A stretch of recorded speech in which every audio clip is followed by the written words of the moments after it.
Hello, Region 10.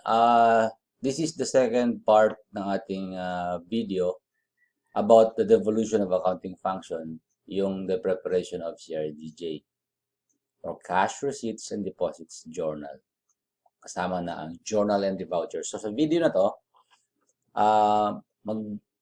gagawa tayo ng actual posting ng CRDJ ng Cash Receipts Register ng Andam Moswag at we're going to post this in the Cash Receipts and Deposits Journal. So, ganito gawin yun. Tingnan natin.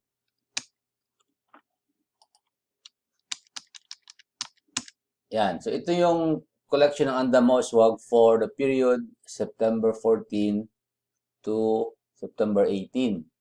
So, dito, makikita natin na ang total collections ay 18,320 and these are the application of payments, installment sale receivable, amortization interest, delinquency interest, and AI current.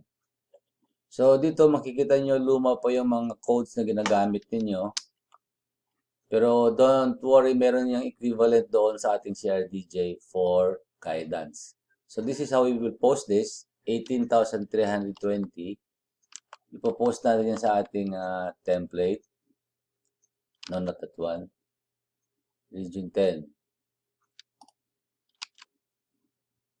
Hanapin natin Region 10 template.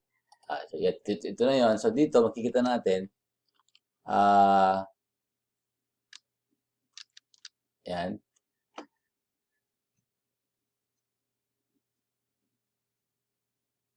Mahirap itong yan. Ayan, kita na natin. 18,320. So dito, of course, itatype natin si Lian Bistal, di ba? Lian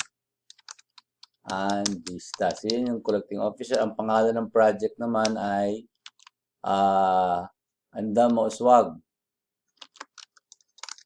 Andam Moswag. Ang date niya ay September 8, 14, 09, 14 to 18, 2020. And then, dito makikita natin na ang bank account niya ay, mamaya natin makikita yung bank account, malabo. So dito, i-post muna natin yung collection niya na 18,320. So ganito lang yan, 18,320. So to record the collection ng collecting officer. And then, yung kanyang application of payment na 8,745.84. 8,745.84. Ganun lang. 8,000. Ganun lang. And then, amortization interest prior 7162.02. 7162. DI na 381.58. Okay. And then AI current na 1530.60, 1530.36. 0.56. Okay, yan. 881.58 ito. Yan, 881. So, pag na-post na natin ito, itong application of payment, itong portion na to, this is the checking sa equality ng debits and credits. So, ganun lang mag-post, ganun lang kadali. Depende sa dami ng laman nito. Kung meron man dyan mga iba pa na mga iba pa na mga entries, may dapat representative column yan doon sa ating CRDJ. So, after that, we're going to record the deposit, di ba? So, ito yan. So, ang bank account number nito ay, ano ba? 1711. So, Land Bank yan. So, kopyahin na lang natin sa dati niya. Ang Land Bank yan ay, so, ito yan. Ayan. Kopyahin natin yan. Dalhin natin ito sa template. So, ito siya. Paste natin. Yan. Sa deposit slip, pagdating sa deposit slip, yan. So, ito ang deposit, di ba? 3,820, 1,500, at saka 12,000. So, pag nag-record ng deposit, dapat ganito. Savings yan, di ba? So, kung ano yung laman nun, dapat naka-ano siya, kung ano yung laman nun, ay dapat nakikita natin dito. So, that's 3,000, 3,820 plus 3,820 plus 1,500, ayan, plus 12,000 plus 1,000. Yan. So, hindi dapat i-type lang yung buong total na 18,320. Dapat makikita dito sa formula bar yung ganyan na addition kasi ito ay ginagamit ng nagbabank recon. So, reminder ito na dapat ganito mag-record ng deposit, no? So, kung gaano kadami yung deposit slip, dapat ganito din kadami yung figures na mag-a-appear sa formula bar na to. Para yung gagawa ng bank recon ay mabilis yung paggawa niya dahil bine-verify niya to sa bank account ng deposit ng bank sa paggawa niya ng bank recon. So, makikita mo, tapos na siya.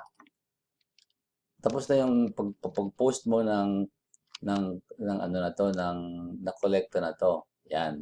Ganun lang sa kadali.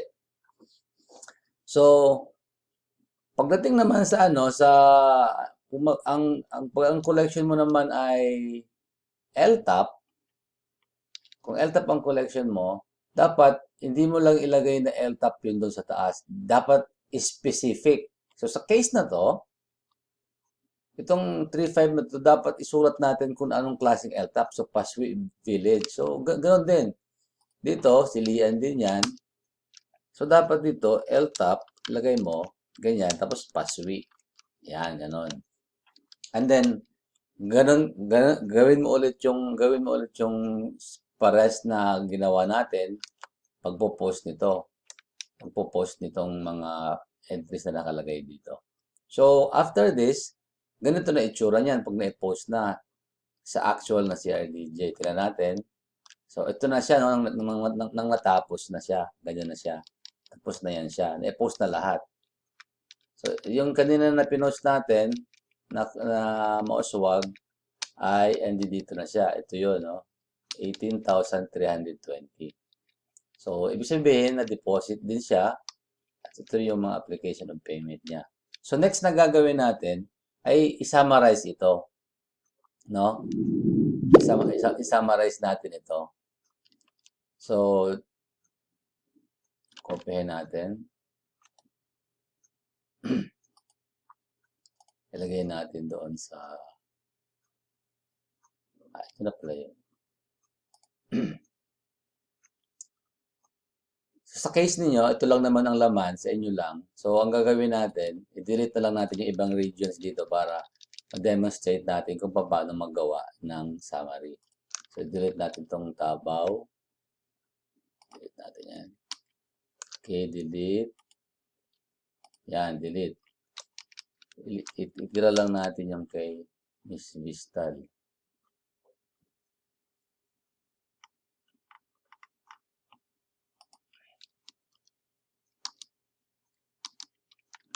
Yan. Itira natin yan.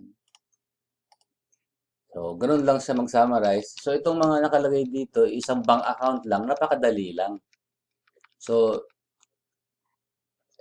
ito, pag ipopost mo to sa Jeb, magpo-post tayo sa Jeb, di ba? Kasi isang bank account lang siya.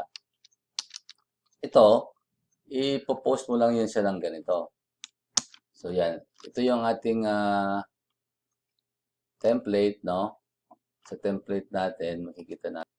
So, dito, yan ang template. Yan. So, dito, makikita mo, di ba?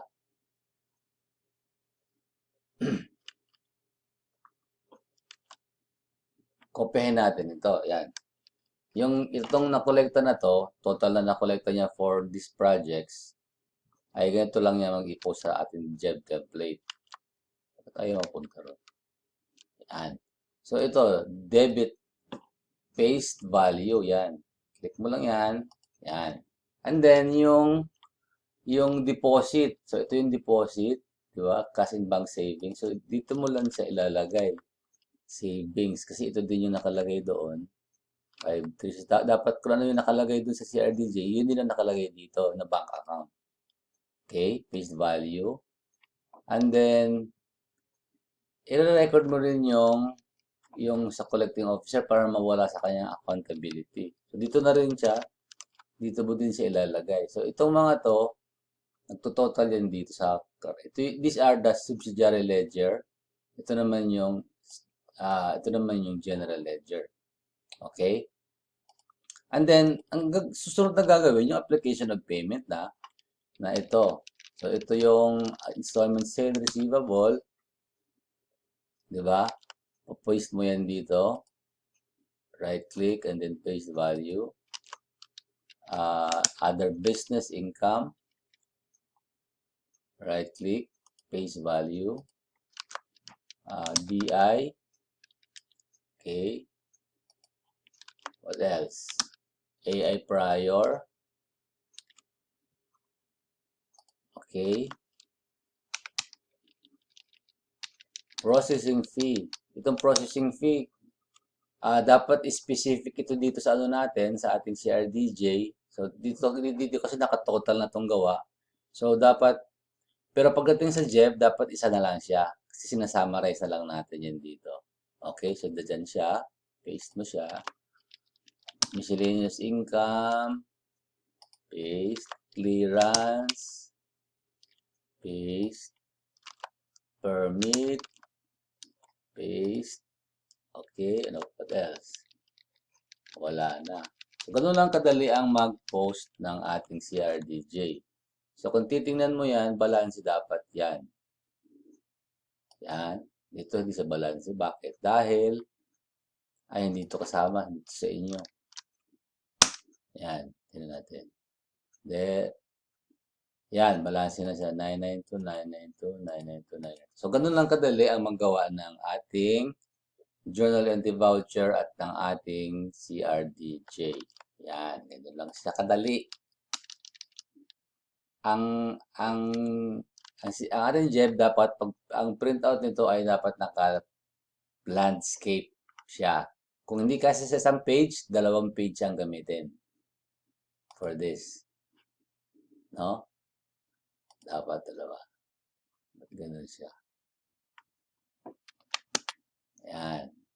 Sa printout, dapat naka-landscape siya. So, meron dito mga columns na, ito later on, magkakaroon kayo nito.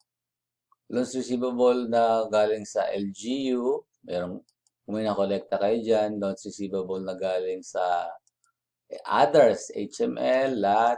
Ito, meron kayo yan, magkakaroon ka ng AFP, PNP. Yan yon.